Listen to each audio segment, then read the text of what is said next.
Okay, welcome to all our biozoology class. Dear students, today we will study about that as the exchange of gases. எப்படி வந்து எங்கெங்கேயும் exchange நடக்கும் நம்ம பாடியில். So மெயினாக வந்து is alveoli of லங்ஸுக்கும் in between blood and டிஷ்யூஸ்க்கு இது மூணுக்கும் இடையில தான் என்ன ஆகுது, பிளட்டு தான் கேரியர். ஓகேவா? இந்த ஆல்வியோலி ஆஃப் லங்ஸுக்கும் டிஷ்யூஸ்க்கும் இடையில என்ன பண்ணுது அப்படின்னா, ஸோ இந்த கேஸியஸ் எக்ஸ்சேஞ்ச் சைட்ஸ் வந்து இருக்குது. Okay, so the primary site for exchange of a gases in the alveoli in between blood and tissues. What is the main site ma? It's a main site for exchange of gases in the alveoli in between the blood and tissues. So gases வந்து எப்படி வந்து இதாகும், பிளட்டில் oxygen carbon tie ஆக்சைடெலாம் எப்படி வந்து move ஆகுது அப்படின்னா, it's a diffusion. Gases எப்படி இதாகும், it's a diffusion. Okay, so the diffusion takes place from the region of a higher partial ப்ரெஷர்லேருந்து லோயர் பார்ஷியல் ப்ரெஷருக்கு தான் இந்த டிஃப்யூஷன் வந்து நடக்கும். ஆல்ரெடி நம்ம வந்து as a passive transportல பார்த்தோம். passive transport is a higher concentration to lower concentration, no need for energy. அதில் தான் என்ன படித்தோம், 2 types of osmosis and diffusion படிச்சோமா, ஞாபகம் இருக்கா?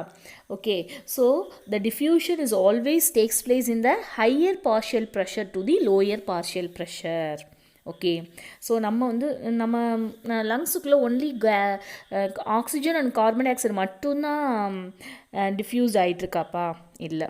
ஸோ நிறைய மிக்சர் ஆஃப் கேஸஸ் வந்து உள்ளே போயிட்டுருக்கு. ஸோ நம்ம பர்டிகுலராக நம்ம ஆக்சிஜனையும் எனக்கு கார்பன் டை ஆக்சைடையும் படிக்கிறதுனால தான் நம்ம என்னென்னு சொல்கிறோம், PO2 PCO2 அப்படின்னு சொல்கிறோம். Can you understand? Transport of gases. So in the transport of your respiratory gases, what are the respiratory gases? Oxygen and carbon dioxide.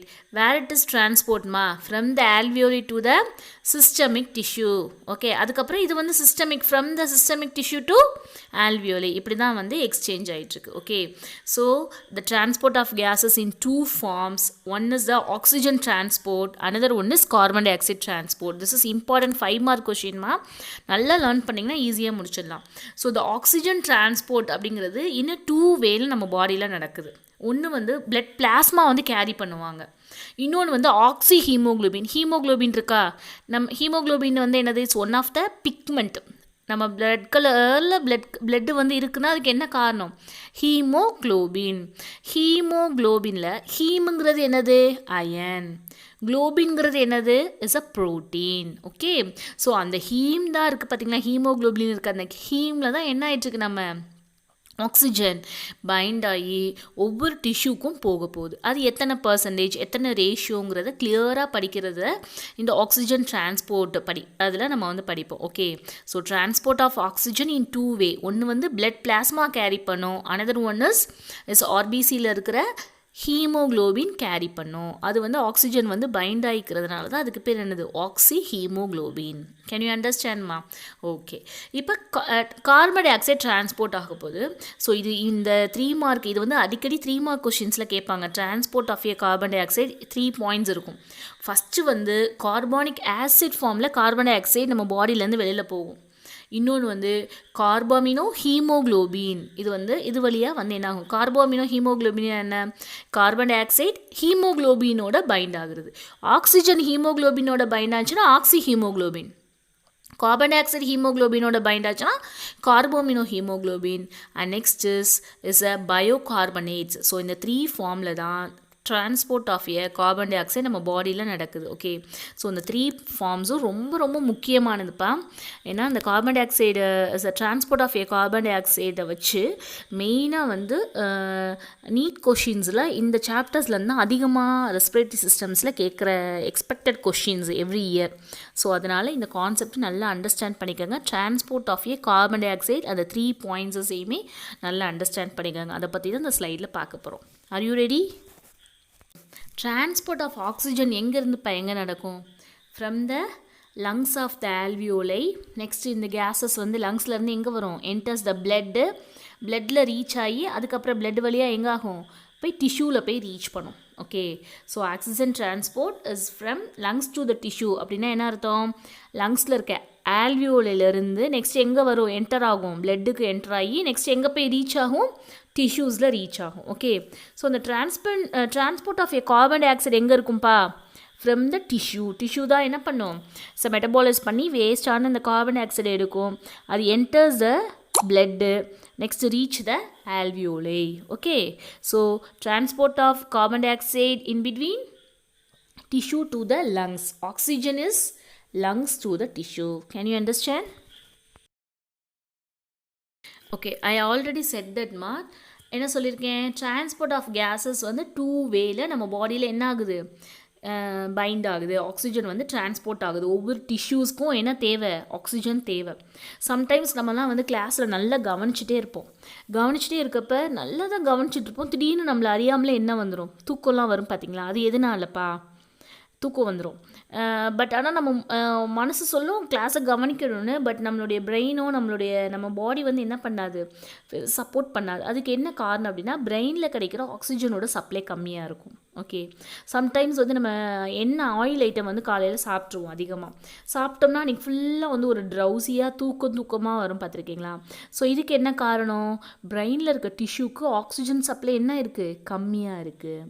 யானிங் கூட என்னதுப்பா ரீசனு, யானிங் கொட்டாவி விடுறோம்ல, அது கூட என்னது இஸ் நம்ம டிஷ்யூக்கு தேவையான, பிரெயினுக்கு தேவையான ஆக்சிஜனோட சப்ளை வந்து கம்மியாக இருக்குது. ஸோ அந்த கம்மியாக இருக்குன்னா அப்போ என்ன நடக்கணும், நம்ம ஆக்டிவாக இருந்தால் எப்படி இருக்குது அப்படிங்கிறத நம்ம பார்க்க போகிறோம். Okay, transport of oxygen. Okay, first வந்து என்னது, 2 வேல நமக்கு வந்து நம்ம டிஷ்யூவில் ஆக்சிஜன் வந்து கிடைக்கிது. ஒன்று யார் கேரி பண்ணுறாங்க, பிளட்டில் இருக்க பிளாஸ்மா, நெக்ஸ்ட்டு ஆக்சி ஹீமோக்ளோபினோட இந்த ஆக்சிஜன் போய் என்ன ஆகிக்கிறோம், பைண்ட் ஆகிட்டு நம்ம ஒவ்வொரு டிஷ்யூஸ்க்கும் வந்து கிடைக்கிது. ஓகே, ஸோ அந்த பர்சன்டேஜ் ரொம்ப முக்கியம்ப்பா. 3% of a oxygen is carried by dissolving in plasma.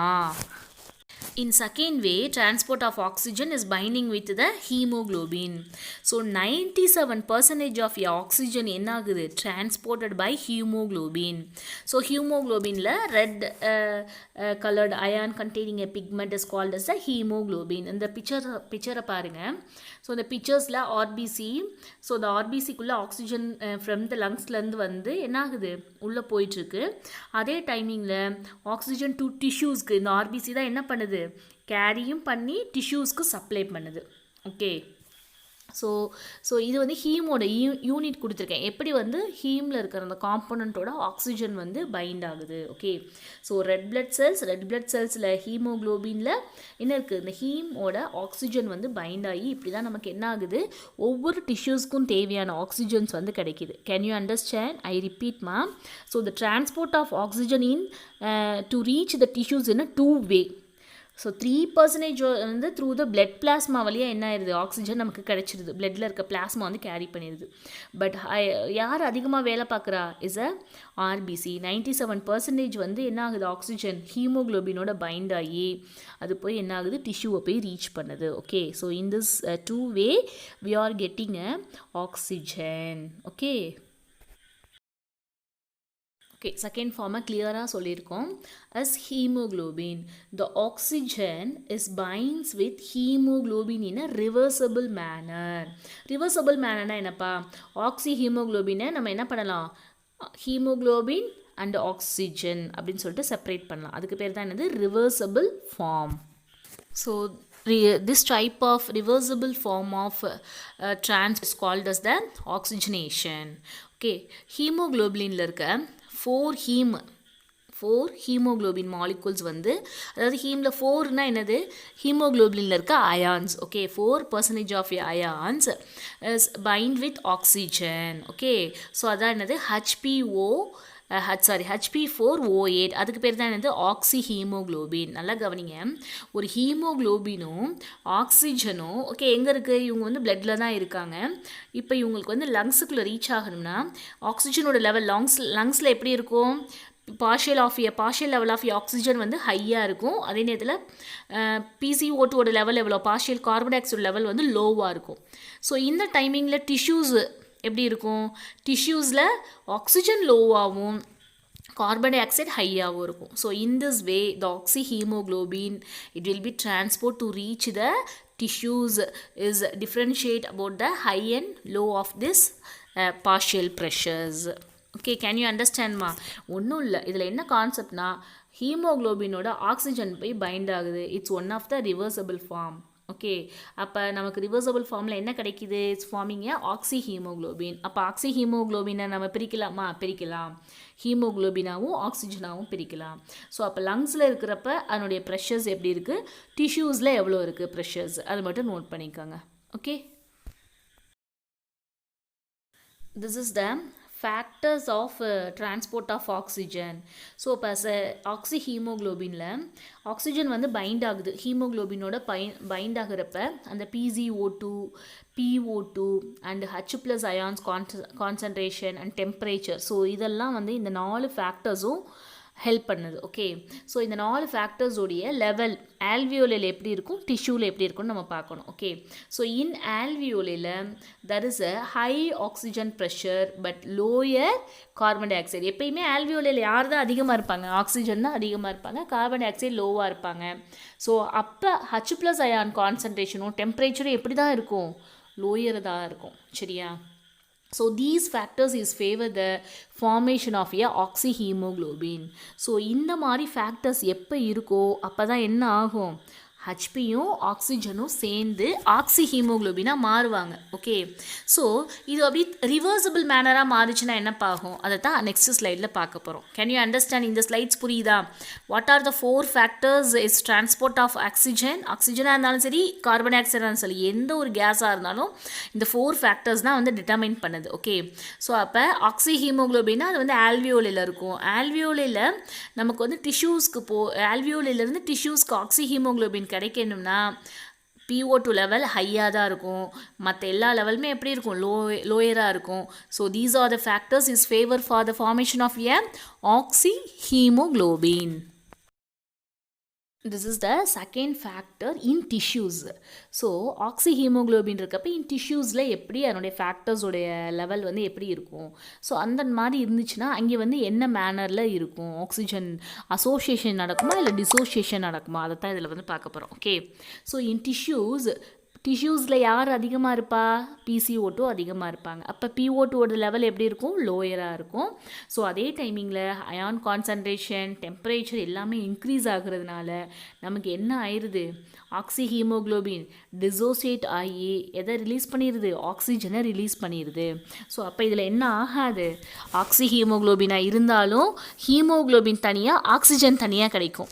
நம்ம சொல்கிறோம்ல, ஆக்சிஜன் சப்ளை கம்மியாகலை, நம்ம வந்து என்ன பண்ணுவோம்னா ப்ரீத் பண்ணிட்டு தான் இருப்போம். சரிங்களா? ப்ரீத் பண்ணுவோம், ஆனால் நம்ம எப்படி இருப்போம்? டயர்டாகவே இருப்போம். ஸோ அதுக்கு என்ன காரணம்? நம்ம ஆக்சிஜன் ஹீமோக்ளோபினோட பைண்ட் ஆகாதனால, டிசோசியேஷன் ஆகிறதுனால. ஸோ அதுக்கு என்னென்ன ஃபேக்டர்ஸு? இன் டிஷ்யூவில் PCO2ஓட லெவல் அதிகமாக இருக்கிறதுனாலையும், கான்சன்ட்ரேஷன் H+ கான்சன்ட்ரேஷன், டெம்பரேச்சர் அதிகமாக இருக்கிறதுனால என்ன ஆகுது?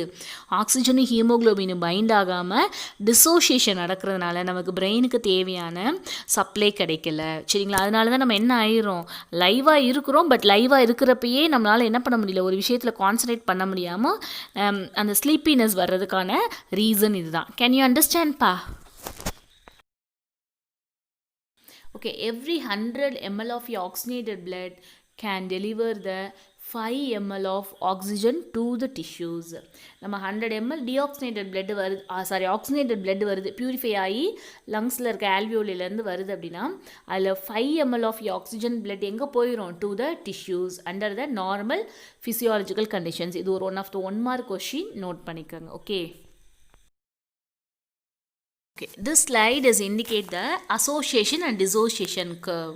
Okay, இப்போ ஆக்சிஜனும் ஹீமோக்ளோபினும் என்ன ஆகலை? பைண்ட் ஆகலைன்னா நமக்கு என்ன கிடைக்கும்? இஸ் அ dissociation curve கிடைக்கும். Okay, so this is the graph in between the எதுக்கு இடையில போட்டிருக்கோம் அப்படின்னா பார்ஷியல் ப்ரெஷர் ஆஃப் எ ஆக்சிஜனுக்கும் and saturation of a haemoglobin with ஆக்சிஜனுக்கும் இடையில நம்ம வந்து ஒரு கிராஃப் ட்ரா பண்ணுறோம். ஓகே, ஸோ அப்போ அந்த கிராஃப் ட்ரா பண்ணுறப்ப நமக்கு வந்து என்ன கிடைக்கிது அப்படின்னா சிக்மோயிட் கர்வ். இந்த மாதிரி ஒரு சிக்மாய்ட் கர்வ் கிடச்சிச்சின்னா ஸோ இந்த percentage saturation of haemoglobin with oxygen is plotted against the PO2 இடையில போடுறப்ப ஸோ இட் யூஸ்டு டு இப்போ நமக்கு சிக்மாய்ட் கர்வ் வந்து அப்டெண்ட் ஆகுது. Okay, so these are the sigmoid curve is reflect the dissociation. ஆக்சிஜனும் ஹீமோக்ளோபினும் டிசோசியேட் ஆகிறத இண்டிகேட் பண்ணுது. ஓகே, ஸோ இதனால் நம்ம எதை ஸ்டடி பண்ணிக்கலாம்? To study the effect of factors like PgO2, H+ ion concentration on binding of oxygen with hemoglobin. So binding of oxygen with hemoglobin bind ஆகிறப்ப PCO2 H+ ion concentration உடைய level தான் நம்ம ஈஸியாக study பண்ணிடலாம் இதிலிருந்து. Okay அவங்க வந்து எப்படி இருக்காங்க? லோவாக இருக்காங்க. அதனால தான் என்ன ஆயிடுச்சு? PCO2 H+ ion concentration H+ ion concentration high ஆயிரும். ஓகே, ஹை ஆகிறப்ப என்ன ஆகுது அப்படின்னா இந்த டிசோசியேஷன்ஸ் நடக்குது. PO2 லெவல் இப்போ எப்படி ஆயிருக்கும்? லோவாக இருக்கும். ஓகே, அதனால தான் இந்த டிசோசியேஷன் கிடைக்கிறப்ப நமக்கு என்ன கர்வ் கிடைக்குது? It's a sigmoid curve. ஒரு 2 மார்க் கொஷின்ஸில் கூட கேட்டிருந்தாங்க, நோட் பண்ணிக்கோங்க. Now in this slide we studied about that as a transport of carbon dioxide. நம்ம ஆல்ரெடி படித்தோம். transport of oxygen 2 வேன்னு சொன்னோம். transport of carbon dioxide in 3 way. ஒன்று வந்து கார்பானிக் ஆசிட் ஃபார்மில் கார்பன் டை ஆக்சைடு டிரான்ஸ்போர்ட் ஆகுது. Second one is a carbo amino hemoglobin and third one is it's a bicarbonate. Okay, so இதில் வந்து dissolves in plasma 7% வந்து dissolve in plasma. Okay, remaining வந்து 93% வந்து diffuses into the ஆர்பிசிக்குள்ளே diffuses ஆகுது. அதில் 23% combines with haemoglobin and 70% is converted to a bicarbonate ions. Note பண்ணிக்கோங்க. இந்த இதை தான் நம்ம கிளியராக இப்போ படிக்க போகிறோம். 93% பயோகார்பனேட் கார்பாமினோ ஹீமோக்ளோபின் அண்ட் பயோகார்பனேட் படிக்கணும். பார்த்தீங்களா, டோட்டலாக இது எவ்வளவு? 93%. அஸ் கார்பானிக் ஆசிட்னு ஃபஸ்ட்டு பார்க்குறோம்ல, அது வந்து எவ்வளவு? 7% is dissolved in. Okay, so in டிஷ்யூஸில் யார் இப்போ ஹையாக இருப்பாங்க? PCO2 லெவல் தான் ஹையாக இருக்கும். டியூ டு கெட்டபாலிசம்னா என்ன? Is a break down. Okay, so the metabolism is at 2 types. One is a catabolism, another one is anabolism. What is a catabolism? Is a breakdown. What is a anabolism? Is a build up. Okay, the breakdown and build up process is same occur, that is called as a metabolism. Okay, in டிஷ்யூஸில் PCO2 level high ஆயிரும். So அப்போ அந்த இடத்துல என்ன ஆயிரும்? Break down of a oxygen, catabolism of oxygen இருக்கனால இங்கே வந்து PO2 லெவல் எப்படி இருக்குப்பா? லோவாக இருக்குது. ஓகே, ஸோ இன் லங்ஸில் வந்து PCO2 level is low and PO2 level is high. So these are the factors it will be favor of transport of carbon dioxide from where it is takes place, from tissue to the lungs. Okay, as carbonic acid in first form transport of gases. So in tissues 7% carbon dioxide is dissolved in plasma water to form a carbonic acid and carry to lungs. Note பண்ணிக்கங்கப்பா. Carbon dioxide எத்தனை percentage? 7%. See the diagram. So the 7% of a carbon dioxide எதோட dissolve ஆகுது? dissolve the plasma waterோட dissolve ஆகி என்னவா form பண்ணுது? is a carbonic acid. So இந்த carbonic acid and carry to lungs-க்கு carried ஆகுது. Okay, so this is the first step, is a form of transport of gases. Okay, 7%. Note பண்ணிக்கங்க. Okay, this is the transport of carbon dioxide in second way as carboaminohemoglobin. Haemoglobin ஆக்சிஜனோட bind ஆச்சுன்னா அதுக்கு பேர் என்ன? Oxyhaemoglobin. Haemoglobin carbon டை ஆக்சைடோட bind ஆச்சுன்னா அதுக்கு பேர் என்னது? Carbamino haemoglobin. எத்தனை பர்சன்டேஜ்ப்பா? இன் டிஷ்யூஸில் 20 to 25% of a carbon dioxide is binds to the hemoglobin to forming a carboaminohemoglobin. In alveoli. So அப்போ அந்த ஆல்வியோலில் எப்படிப்பா இருக்கும்? Carbon dioxide dissociates from carbamino haemoglobin. அப்போ இது என்ன form? This is also is one of the reversible form. நம்ம சொன்னோமா ஆக்சி ஹீமோக்ளோபின்ல ரிவர்சபிள் ஃபார்ம் சொன்னோமா? Okay, so same this is also a reversible form. இந்த ஃபார்முலாவை மட்டும் போட்டு அண்டர்ஸ்டாண்ட் பண்ணிக்கிட்டிங்கன்னா ஹெட்டிங் போட்டு ரொம்ப ஈஸியாக இருக்கும் ரிவிஷன் டைமிங்லலாம். Okay, so the carbon dioxide is bind with the haemoglobin to forming a carboamino hemoglobin. Can you understand? So this slide is the third form of transport of carbon dioxide. So 70% of carbon dioxide என்ன இந்த bicarbonate மெத்தடில் தான் பண்ணுறாங்க. Okay, so ஆர்பிசியில் கொஞ்சம் high concentration of enzymes வந்து எப்படி இருக்குது அப்படின்னா மைனூட் குவான்டிட்டிஸ் தான் பிளாஸ்மாவில் இருக்குது. Okay, so what is the name of the enzyme? Minute quantities present in பிளாஸ்மாவில் இருக்கிற என்சைம் பேர் என்ன அப்படின்னா carbonic anhydrase. What is the name? Is a carbonic anhydrase. Okay, so இப்போ இவங்க வந்து என்ன ஆகுறாங்க அப்படின்னா அட் த டிஷ்யூஸில் கார்பன் டை ஆக்சைடு வந்து கெட்டபாலிசம் ஆகிறதுனால, கெட்டபாலிசம் மீன்ஸ் பிரேக் டவுன். எப்படி பிரேக் டவுன் ஆகுது அப்படின்னா carbon dioxide plus water with the help of the enzymes of the carbonic anhydrase. This is also is one of the reversible form to producing the carbonic acid. H2CO3 ன்னு சொல்கிறோம்ல, அப்போ அது என்னது? Carbonic acid. So இந்த carbonic acid வந்து அன்ஸ்டேபிளாக இருக்கும். அதுக்கப்புறம் திருப்பி என்ன ஆகுது? இது அன்ஸ்டேபிளாக இருக்கிறனால திருப்பி கார்பானிக் ஆன்ஹைட்ரேஸ் கெட்டபாலிசம் மூலமாக என்ன ஆகுது அப்படின்னா பைகார்பனேட் ப்ளஸ் H ப்ளஸ் அயான்ஸாக மாறுது. Can you understand? ஸோ இந்த HCO3 இருக்குது பார்த்தீங்களா, நமக்கு கிடைச்சிருக்கிற இந்த பைகார்பனேட்டு அது எங்கே போகும்? Quickly from RBCs into the plasma which is carried by lungs. வேகமாக குயிக்காக எங்கே போயிடுவாங்க? பிளாஸ்மாவுக்கு போயிடுவாங்க. அதை கேரி பண்ணுறவங்க யார்? லங்ஸ். ஓகே, அட் த ஆல்வியோலை, ஆல்வியோலையில் இந்த ரியாக்ஷன் எப்படி நடக்கும்? ரிவர்சிபிளாக நடக்கும். எப்படி ரிவர்சிபிளாக நடக்கும்? PCO2 அந்த இடத்துல ஆல்வியோலையில் எப்படி இருக்கும்? கம்மியாக இருக்கும். அப்போ ஆப்போசிட் ரியாக்ஷன்ஸ் லீடிங். நமக்கு அதனால் ஆப்போசிட் ரியாக்ஷன் மூலம் நமக்கு என்ன ரிசல்டன் கிடைக்கும்? So carbon dioxide and water. Okay, இந்த பைகார்பனேட் வந்து திருப்பி ரிவர்சிபிளாக கார்பானிக் ஆன்ஹைட்ரேஸ் மூலமாக கார்பானிக் ஆசிடாகவும் அது அன்ஸ்டேபிள் ஃபார்மில் இருக்கும். திருப்பி நமக்கு என்ன கிடைக்கும்? Carbon dioxide and plus water தான் கிடைக்கும். புரியுதுங்களாப்பா? So this is the transport of carbon dioxide in 3 form. First form வந்து carbonic acid, second one is carbamino haemoglobin, third one is bicarbonate. Okay, so every 100 ml of a deoxygenated blood is delivers about the 4 ml of carbon dioxide to the alveoli. Can you understand? So நல்லா படிச்சுக்கோங்க. So this is a 5 mark questionலையும் கேட்பாங்க. Transport of carbon dioxide 3 mark questionல கேட்கறதுக்கு chance உண்டு. And what is the name of the enzyme? Is minute quantities is present in the plasma is responsible for transport of carbon dioxide. என்ன சொல்லணும்? Carbonic anhydrase சொல்லணும். Next, what are the percentage of these each and every forms? அதுக்கு வந்து percentage வந்து ரொம்ப முக்கியம். சரிங்களா? So இதை மட்டும் படிச்சிட்டிங்க அப்படின்னா இந்த டிரான்ஸ்போர்ட் கேஷியஸ் ஆஃப் இது டிரான்ஸ்போர்ட் ஆஃப் கேஸஸ் வந்து ரொம்ப சிம்பிள். ஓகே.